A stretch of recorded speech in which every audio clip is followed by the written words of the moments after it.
Et nous accueillons maintenant Brigitte sur l'antenne d'Europe 1. Bonjour Brigitte. Oui, bonjour.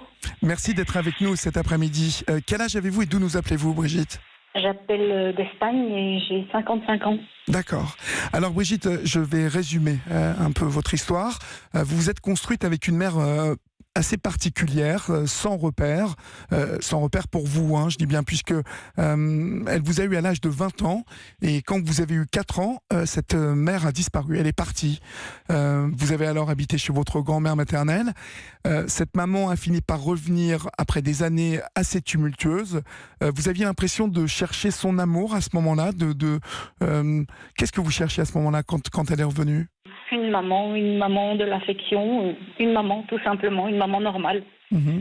Et quelle impression elle vous donnait à cette époque ? Est-ce que elle vous donnait l'impression de toujours ne pas vous intéresser à vous ? Non, elle s'intéressait qu'à elle en fait.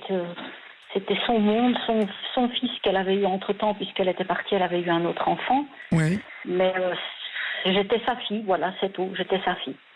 Et donc ça se traduisait comment ? C'est tout ?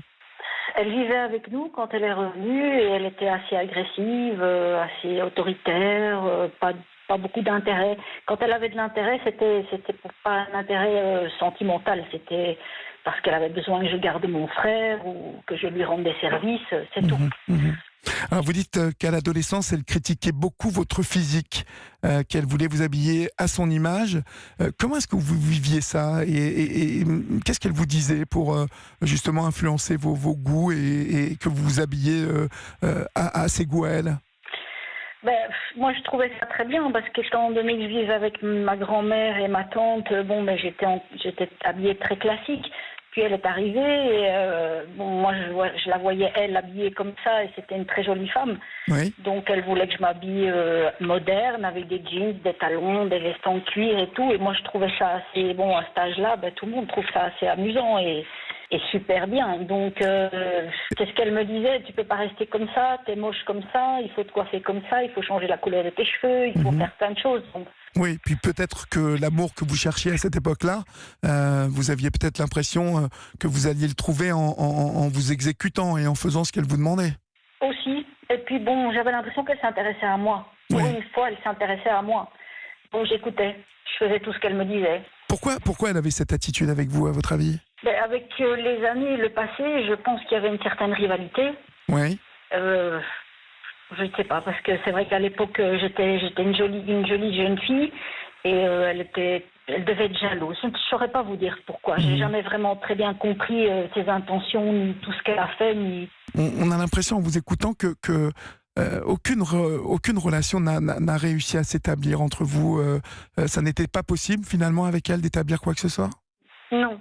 Ouais. Non, je pense que moi, je devais probablement avoir quelque part dans ma tête cet abandon qu'elle avait fait et qui m'a rendue quand même très malheureuse pendant 2 ans. Bien sûr. Je devais peut-être garder ça. Je ne sais pas comment on réagit en tant qu'enfant à 4 ans face à une situation comme ça. Ça doit rester en tout cas. En tout cas, vous avez fini par couper les ponts. Hein. C'était visiblement préférable pour vous. À quel âge vous avez coupé les ponts et pourquoi ?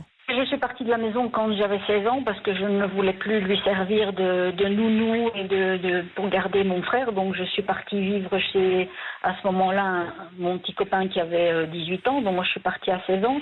Après on a commencé à se voir, mais je vais dire une fois par mois ou une fois tous les 2-3 mois, on s'entendait. Et j'avais pas besoin d'elle. J'avais pas envie de la voir. J'avais pas envie de l'entendre et de toute façon quand je l'entendais c'est parce qu'elle avait toujours besoin de quelque chose. Oui. Vous dites que c'est tabou de rejeter sa mère. Qu'entendez-vous par là ? C'est horrible. Je vois ça tous les jours. Quand on vous demande ta maman et que déjà le mot maman pour moi il est très dur parce qu'une maman c'est pas du tout celle que moi j'ai eue. Oui. Et que quand je dis moi ma mère je veux plus en entendre parler, je dis on peut m'appeler demain et me dire qu'elle est à l'agonie et que je dois venir le dire, j'irai pas. J'irai jamais. Les gens sont choqués, on voit leur tête et ils me disent mais enfin c'est quand même ta mère. Non. Une mère c'est juste la personne qui vous a mis au monde. Hein. Il y a des gens qui adoptent des enfants et qui aiment plus les enfants adoptés que ma mère mais à moi. Brigitte, il me semble que vous avez un fils.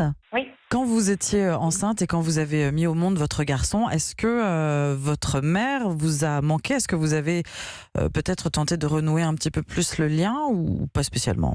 Non, pas du tout. Pas du tout, parce que le jour de la naissance de mon fils, quand elle est venue à la maternité, elle m'a dit « T'as même pas été foutue de faire une fille ». Ah oui, d'accord. C'est tout ce qu'elle m'a... Elle m'a même pas félicité, elle m'a même pas dit c'est bien, ici ou là. Elle m'a dit t'as même pas été foutue de faire une fille. Je veux dire, ma mère est comme ça, quoi. Il n'y a pas de... Enfin, je sais pas vous expliquer.